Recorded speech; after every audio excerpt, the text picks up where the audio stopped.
We will now open the floor for questions. We do have few questions that we can see if we could possibly just read them out for you guys. So just give us a second to pull the questions out.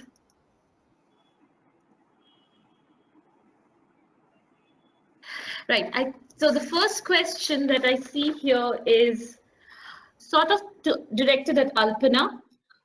Part of this, I think you've already addressed, but the question is, how do we deal with confidentiality issues when working in the area of mental health? For example, if a client asks us to be a friend on your personal Facebook, how do you deal with that? Give me a second because I have to recall a few incidences. How did we? Okay. Sure. You know, so I'm not a mental health expert, but I work very closely with the mental health mental health expert in the organization. And many a times there is a phone call that comes, person seeking mental health support. The person has had a meeting with the counselor, and then they said that, could we have your personal number? Okay. Now, as far as the counselor is concerned, it is somewhere going in the personal domain. Okay, where the person is, so the counselor is mandated to do mandated to do mental health intervention only in a designated office space, so that person is actually not allowed to engage socially with the client in an outside space. Now, as far as Facebook is concerned, I think the delivery of mental health intervention, if it is one-to-one, I'm not sure if the counselor is actually allowed to engage with the client on Facebook, because Facebook will be, connecting the client also to the, other aspects of a, provider's life. So I do not know if it will somehow meddle with that. So what we do is, for our counselor, if someone asks for a personal number, we say, how about coming, to our center and interacting with her, because we can also then have proper quality checks that can be exercised as far as dealing with the cases. I hope I have answered your question in some way. Yeah. Yes, I guess so. And participants are again free to please shoot in their questions in the question box, which you see on the panel. Yeah. So, Charles, are you with us? The next question is for you. Okay, good, sure. Yeah. So, we have a question that wants you to answer. How do we decide upon hashtagging, and how do we tag for proper and effective popularization of our tweets and our posts? Okay, good. Maybe just to quickly for bring those who don't know what hashtagging is, and which is mostly just coming. I mean, started off with Twitter, but now is increasingly becoming of use across most other platforms like Facebook and LinkedIn and Instagram as well. And so what happens is, think about it like a library, for example. And so the hashtag is a unique identifier of some of that. So for example, if I'm talking about mental health and Alpana is talking about mental health, and both of us, she's in India, I'm in Africa, and I hashtag mental health. If I look up through the internet, I will definitely, so what it does, it collects everything together. And so going about, so that's number one, that's the definition of hashtag. Number two, please do not over hashtag. I always tell people a maximum of 2 or 3 hashtags is enough, because number one, you have to be objective. You can't hashtag everything. So if you're talking about cancer, you're talking about cancer. If you're talking about cancer in Africa, you're talking about cancer Africa. And if you're talking about women, you're talking about cancer Africa and women. So you cannot over hashtag. And also you should be sensitive about, and I think I'm preaching to the choir here in terms of such terms which we are we know how to do through PubMed and all the other search engines, is like, what's the keyword? And I think that's where I'll stop it at. What's the keyword that you would want people to connect with your message? Is it, for example, if Alpana's work, she just discusses men who have sex with men, MSM. So most importantly, if I'm working around the area of MSM, if I write hashtag MSM, then my work is bound to be seen by people who are also talking about MSM. If I'm talking about malaria, the same thing. If I'm talking about immunology, the same thing. So the way you go hashtagging, you think about what's the key message, what are the keywords that will define this particular message. And they're very important. Let me just also add, they're very important in terms of looking for people with like minds, looking for people who would then begin to sort of talk to the things that are of interest to you. Thanks, Charles. That's really helpful. Yeah, especially the tip about not over hashtagging your Yes, tweets. that's a critical tip there. Yeah. The next question is directed to Alpana. Alpana, over the last 2 decades, based on your experience of social media-based research, what has been the impact on reaching or identifying hidden population, and what has been the experience of bringing them in the continuum of prevention, treatment, and care? Yeah. So just to clarify, my social media related research is fairly new, which is like a decade old, not more than that. But I have had because I'm I'm a social development sector person. I've had the opportunity to work with female sex workers, orphan and vulnerable children, migrants, and MSM and TG. My experience of these studies, I think social media is extremely useful when it comes to hidden population.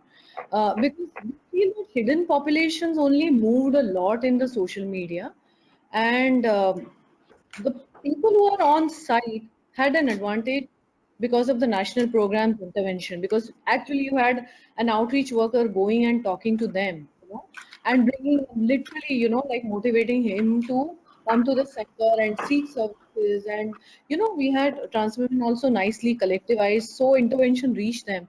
But there was a segment of people who are deeply closeted, who are afraid, who were scared, who were transphobic, who had problems of acceptance. A lot of these hidden groups, at least the messages are going to them. Okay, and the attempt is, we see that there are serious gaps in the people who are not being, so they are not being covered by ambit of any of the outreach workers. Any of the messages have also not gone that strongly to them. Now in last 5 years, the messages, internet messaging is going to them. Yes, we are the ones who need to be covered. Of probably a fraction of this is actually coming and seeking services offline. So social media will remain a very, very important source, internet populations, to reach out to social internet populations. Yes, and it will be in combination with online and offline. So someone here who is active on social media, say he's in these groups which has 100 members, 150 members. So the messages, the testing messages or messages of camps, any of these events will actually be routed to this person, through this person who's actually connected with 150 people whom he doesn't know personally. And they are the ones who are hidden, the ones who are hidden. Yeah, that's what I feel. On the WhatsApp, on Facebook, in dating apps, yeah. Right. That's a fantastic point. I think what you're driving in is that the social media basically has helped us to amplify our reach, and Yes, because of the anonymity that it provides, it has provided a safe space for people to absolutely, be. absolutely. Yeah, absolutely. Great, great. Yeah, so we have another question for Charles here, which is about the impact of social media and how can we measure that. So, well, in the context of both an individual using social media and also an organization using social media, how do we measure the impact of our messages and our media?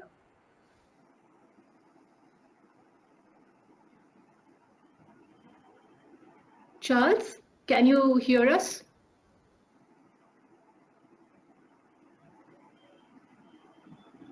Charles, are you able to hear us? Okay, while we connect to Charles, maybe Alpana, you might want to take another question. Sure. How does the staff, yeah, so the question is, how does the staff hired for a particular project bound to the confidentiality after the project period? That's a very interesting question. So, luckily for us, we have a steady staff that has been involved, okay, in the research for um, a decade, more than a decade actually. And so they have gone through numerous trainings. And I think by now there is no question that what remains in the data remains in the data, it doesn't go out.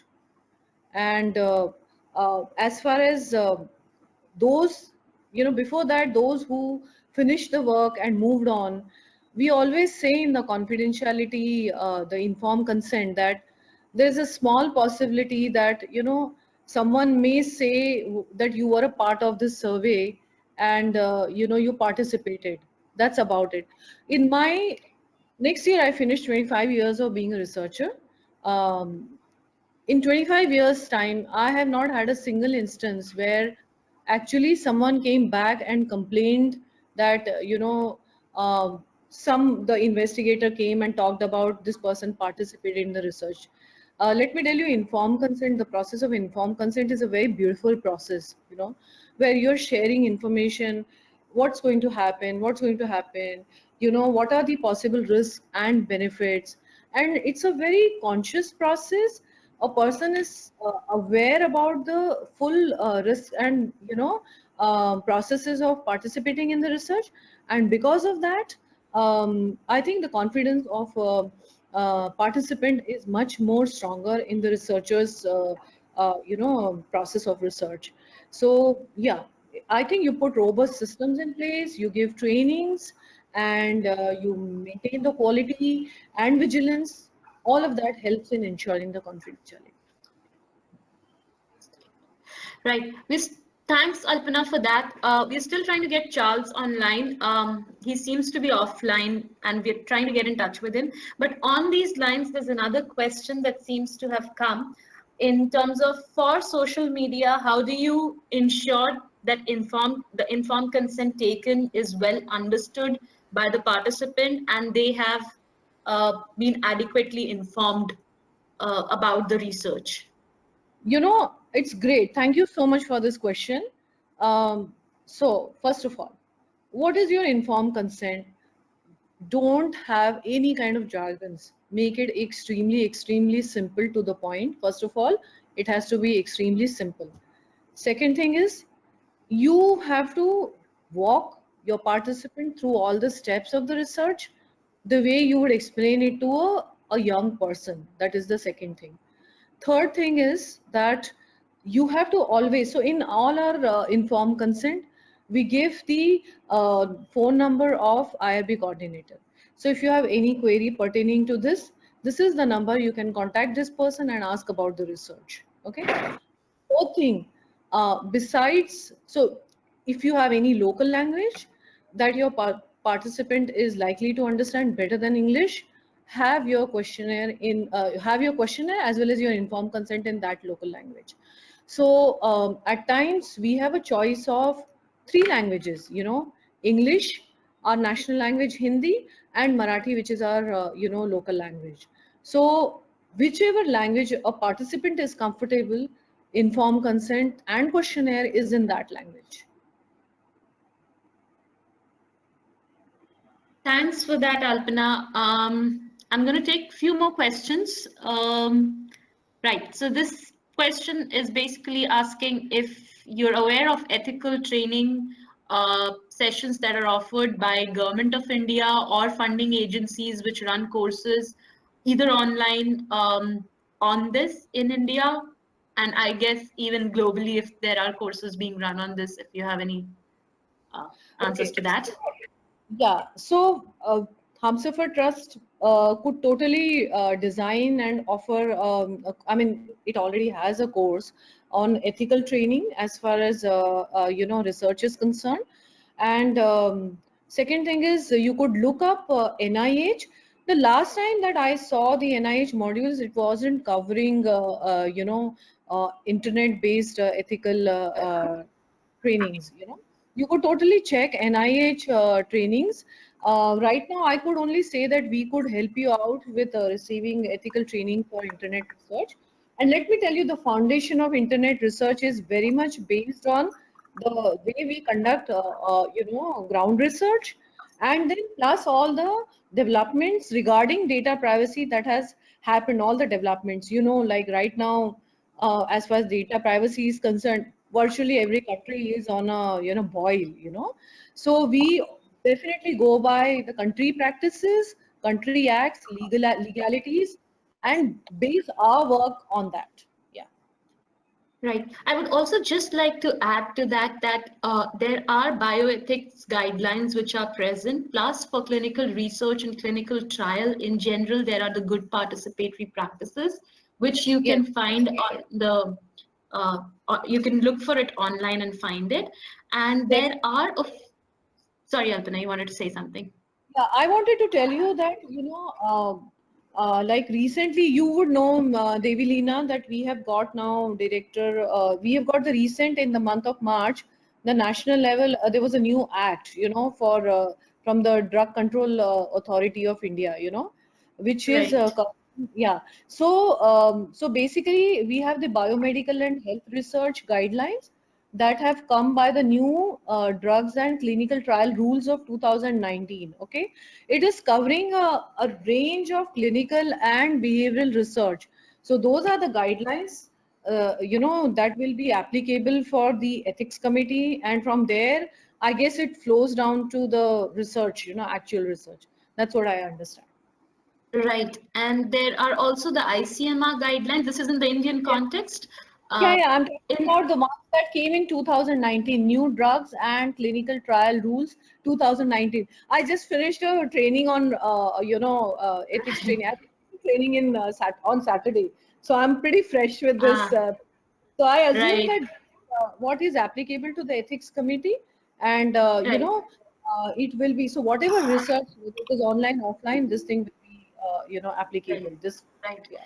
right. Also, there's an online course on bioethics which can be taken. It's on a platform called Engage. So we will be sharing our ID later in the presentation. In case the person who's written this question, if you want to get in touch with us, we would be happy to uh, share some of these with you. Yeah, yeah. And I guess Alpana is going to be a great resource to also share some of these. So Charles, do we have you with us?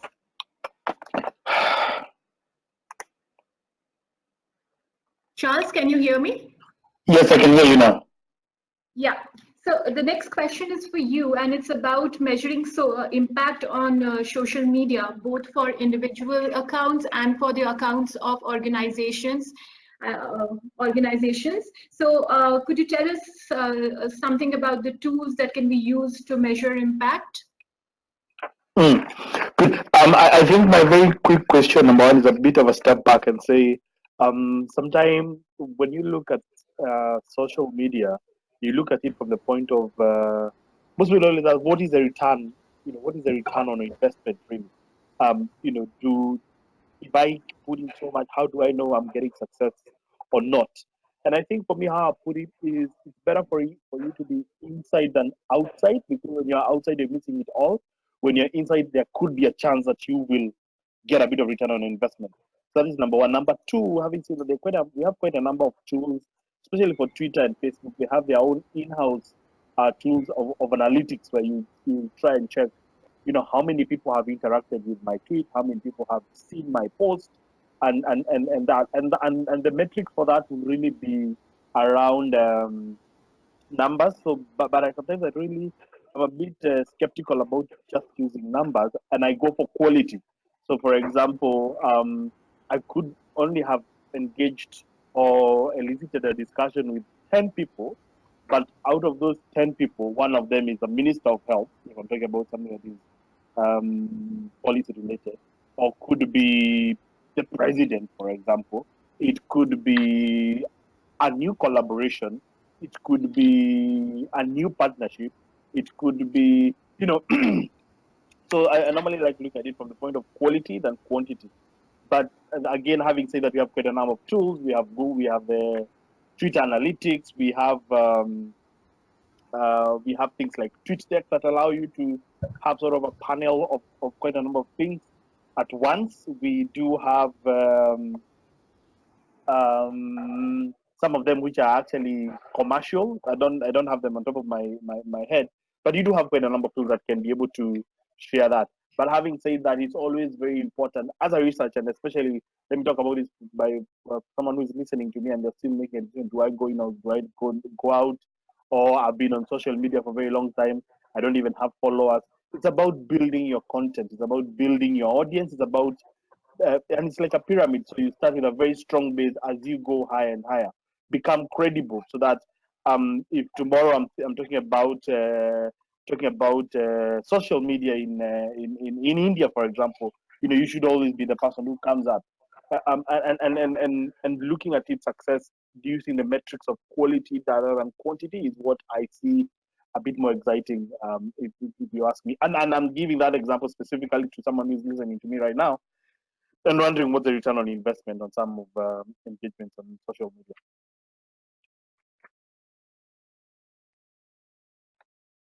Thanks, Charles. That was very useful. Actually, we agree that the qualitative engagement on social media is much more important than the quantity you see in the numbers that Twitter analytics sometimes throws at us. We have another question for you. Could you please explain a little more about how we can use lists to manage what appears on our timelines? Okay, good. So that's a very so so when I talked about reduce the noise, when I talked about reduce the amount of content you're getting, I mentioned lists, and list is very important. And increasingly, you can find it on Twitter, and so it started off on Twitter, but then it's now also on Facebook. And what list does is if I want to, if for example I have 4 organizations that I know always constantly give a lot of good information around HIV, for example, and in this case, maybe let me use the example of IAVI.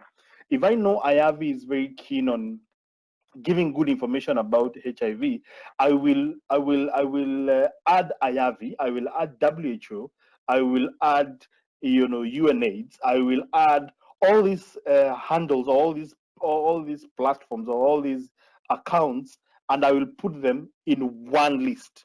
And so what that does is very specific. You only want to be following what they say on social media, blah, blah, and you don't miss anything. Like the other thing is that it also deals with fear of missing out. So maybe some, and right now it's I think it's 5 in India. It's 2 in right now. It's almost 3 in Kenya, and somewhere else it's midnight.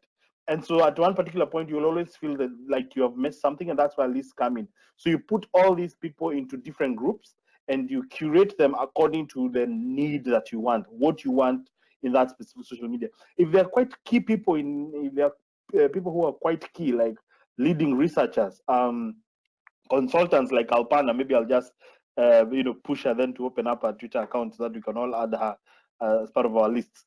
And putting them in one box, and look at it like Windows, where you have a folder, and then inside the folder you have documents. And what it does is that even if you've been out of social media for about a week, you can still go back and you will still find what people who you have specific interests with have tweeted. So that's a game changer about lists, and that's why I like it.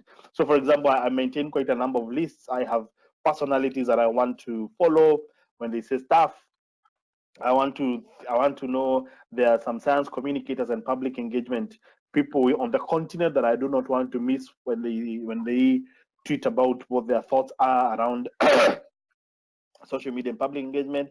There are organizations that are very key that sometimes have a lot of opportunities out there for engaging and collaborating. I also do not want to miss that out. And so you compartmentalize all these people, you put them like in shelves, and you only pull out when you need them. And I can share some links that people can look at how to create lists after this. Great. Thank you for being so generous with us, Charles. We are actually flooded with questions, and we may not be able to take up all the questions because we have another 10 minutes to close this webinar. But we are trying to do as many as possible. And if we are not able to take up all the questions, we will give you our email IDs at the end of the webinar, and you can always write to us. And Charles and Alpana will be happy to answer back to you.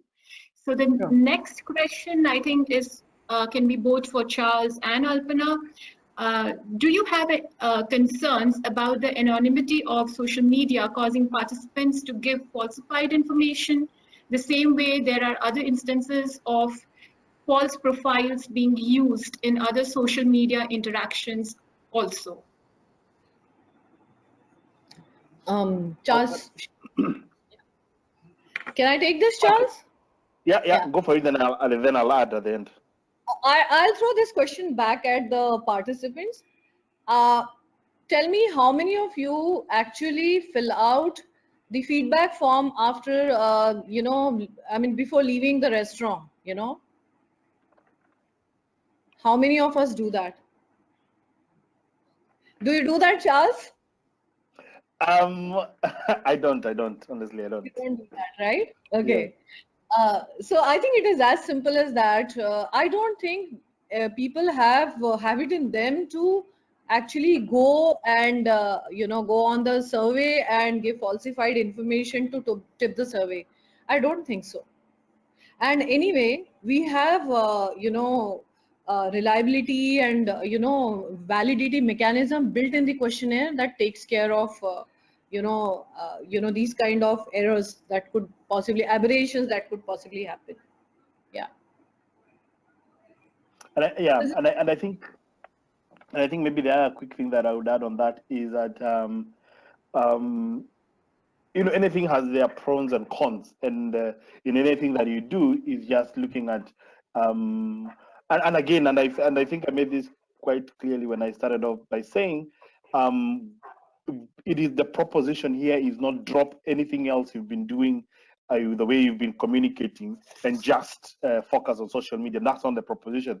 The proposition is, since it's there, it is growing, it's dynamic, it has been posed as one of those things that are game changers in this century. So it's best for us who are researchers, and I'm thinking and speaking about this also being someone who is in the area of research, where sometimes we tend to be a bit more let me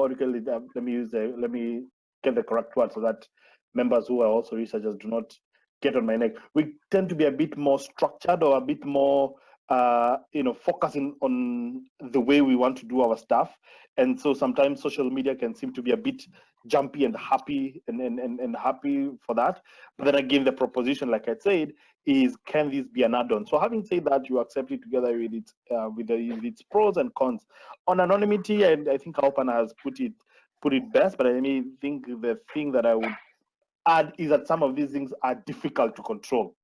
And that is number one. Number two is that as much as other people are not honest with they would want to remain. First of all, do not interact with people who choose to be anonymous. That is number one. Know your audience and let them know you, and create a brand around yourself. The second thing is that I think Alpana will tell you rightly, you can always adjust for some of these things. And Yes. And in terms of research vigor, it can always be looked at against research vigor as whether the method that you've actually used to collect that particular data.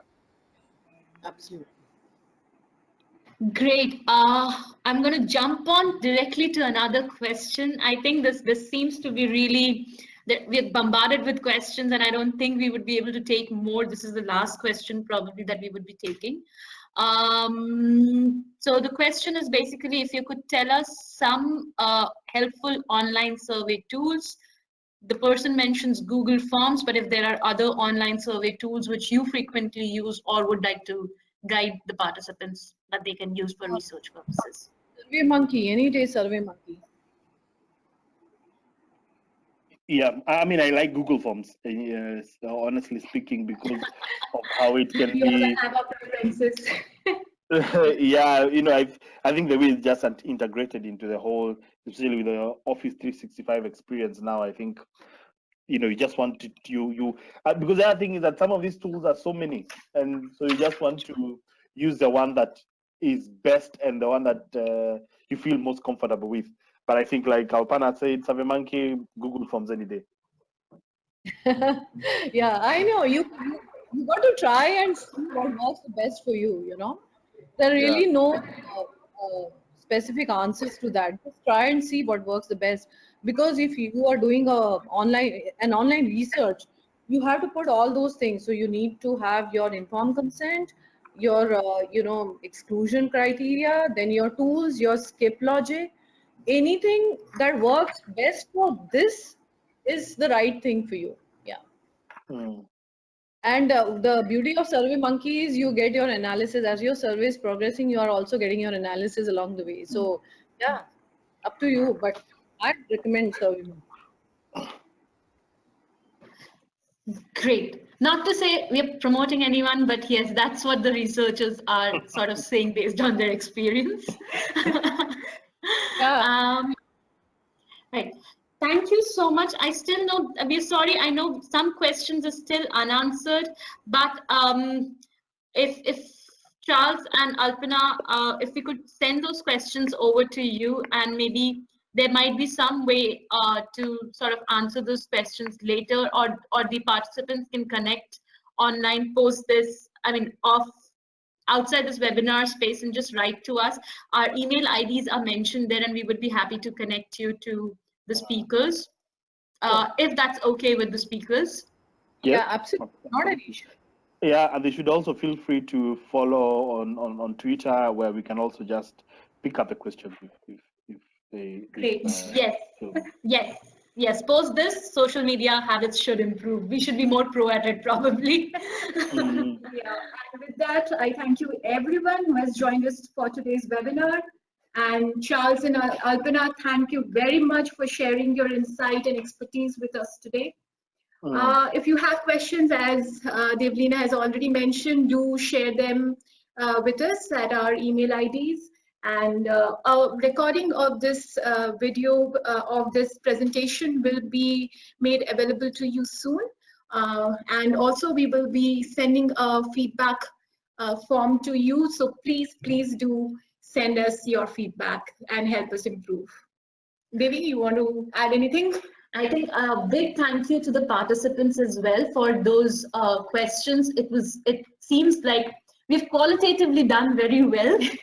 And thank you so much to both the speakers, Alpana and Charles. It has been really insightful to learn from your experiences.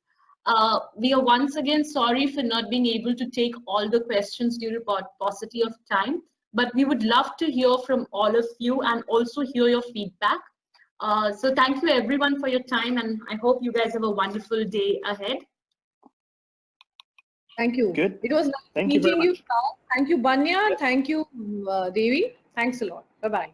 Thank you. Thank you very much. Thanks. Let's keep Bye, talking. everyone. Let's keep talking. Thanks, everyone. Bye.